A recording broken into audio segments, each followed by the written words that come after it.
வாங்க மக்களே, இன்றைக்கி சின்ன வெங்காயம் புதினா எல்லாம் போட்டு எறா பிரியாணியை எப்படி செய்கிறதுன்னு பார்க்கலாம். அதுக்கு தேவையான பொருட்கள்: ஒரு 100 கிராம் தக்காளி, 50 மில்லி தயிர், 4 பச்சை மிளகா, சின்ன வெங்காயம் ஒரு 100 கிராம், புதினா கொஞ்சம், கொத்தமல்லி, வேக வச்ச பச்சை பட்டாணி, ஏலக்காய், பட்டை, 5 லவங்கப்பூ, 2 ஏலக்காய். இதை வச்சு நாம் எறா பிரியாணி எப்படி செய்கிறதுன்னு பார்க்கலாம். நாம் எறா பிரியாணியை இப்போ குக்கரில் தான் செய்ய போகிறோம். எப்படி செய்கிறதுன்னு பார்க்கலாம். குக்கரில் 100 கிராம் எண்ணெய் ஊற்றிருக்கிறேன். அதுக்கப்புறம் என்னென்ன பண்ணணுமோ அதை நம்ம கண்டினியூவாக பண்ணலாம். கடுகு போட்டுட்டேன். அது நல்லா பொரியிற வரைக்கும் காற்றுல இருக்கும். அதுக்கப்புறம் அதில் பட்டை போட்டு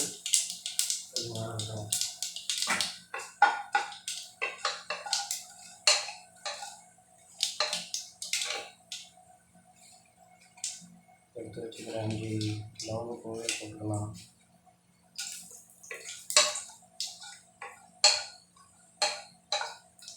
நம்மக்கிட்ட சுருள் பட்டை இல்லை. சுருள் பட்டையில் இருந்தால் இன்னும் நல்லா ருசியாக இருக்கும். இருக்கிறத வச்சு இப்போ நம்ம சிம்பிளாக எப்படி செய்யறதுன்னு பார்க்கலாம். பச்சை மிளகாய் போட்டுருக்கிறேன், கொஞ்சம் வதங்கட்டும். சின்ன வெங்காயம் போட்டுருக்கிறேன். நான் உரிச்ச வெங்காயத்தை அப்படியே மணக்காக போட்டுட்டேன். தேவைப்படுறவங்க தக்காளி கூட போட்டுக்கலாம். தக்காளி போட்டுருக்கிறேன். தக்காளி வதங்கட்டும்.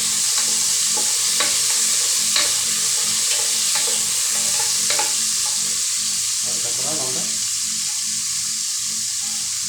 எடுத்து வச்சுருக்கிற பட்டாணியை சேர்த்துக்கலாம். அந்த 100 கிராம் பட்டாணி வேக வச்சு வச்சுருக்கோம். அதை வேக்காடு வேக வச்சுருக்கோங்க. மீதி நமக்கு இதுலேயே வந்துடும்.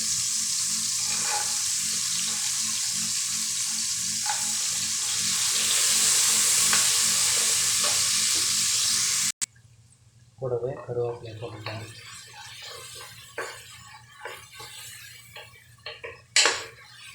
காரம் தேவைன்னு நினைக்கிறவங்க மிளகாத்தூள் கொஞ்சமாக சேர்த்துக்கலாம்.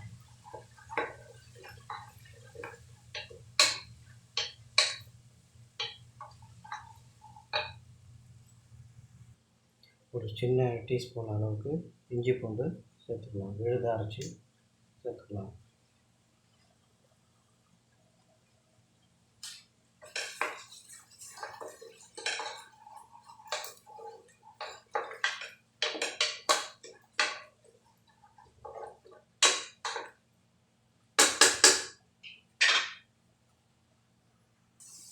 கூடவே போதுமான அளவுக்கு மஞ்சத்தூள் சேர்த்துக்கோங்க.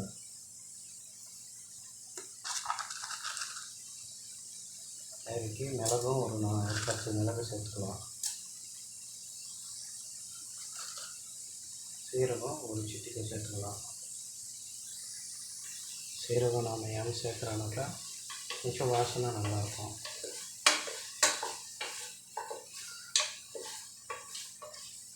பெருஞ்சீரகம் வேணுன்றவங்க பெருஞ்சீரகம் கூட சேர்த்துக்கலாம்.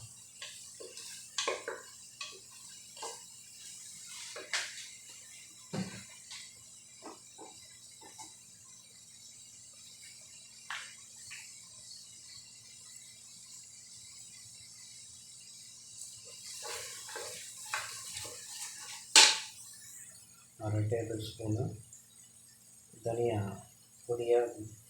பவுடர் சேர்த்துக்கலாம்.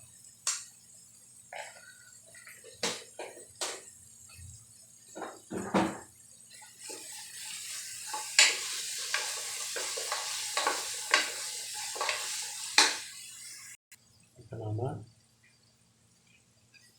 அந்த எறாவை சேர்த்துக்கலாம். சுத்தம் பண்ணி நல்லா தண்ணி ட்ரையாக இருக்கணும்.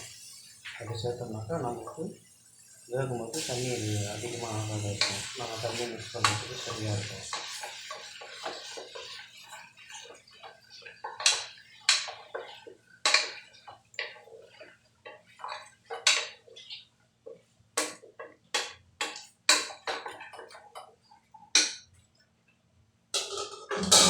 காரத்துக்கு வேணும்னா நம்ம வீட்டிலேயே செய்கிற மிளகாத்தூளை அரை ஸ்பூன் சேர்த்துக்கலாம். அதிகமாக சேர்க்காதீங்க, அதிகமாக சேர்த்தா இதோட டேஸ்ட்டு வேறு மாதிரி ஆகிடும். ரொம்ப காரமாக வச்சுனாக்கா சின்ன குழந்தைங்களுக்குலாம் சாப்பிட்றதுக்கு கஷ்டமாக இருக்கும். ஏன்னா நம்ம முன்னாடியே பச்சை மிளகா சேர்த்துருக்கோம். அதனால் இறா போட்டு நல்லா கிளறியாச்சு. அதுக்கப்புறம் நம்ம எடுத்து வச்சுருக்கிற புதினாவையும் சேர்த்துக்கலாம்.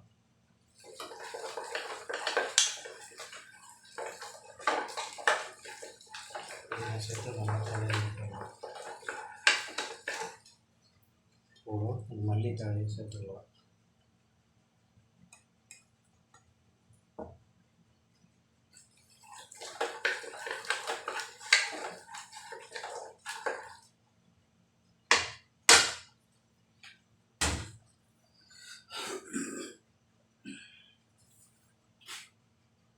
ஒரு 2 நிமிஷத்துக்கு நம்ம ஒரு மூடி போட்டு வைக்கலாம். மூடி போட்டு வச்சோம்னாக்கா நம்மளுக்கு அந்த இறால இருக்கிற தண்ணியெல்லாம் ட்ரை ஆகும். குக்கர் மூடி இப்போ போட வேணாம். நம்ம கடைசியாக அரிசிலாம் போட்டதுக்கப்புறம் குக்கர் மூடி போட்டுக்கலாம். அரிசி நான் பாசுமதி அரிசியில் இறா பிரியாணி செய்கிறேன்.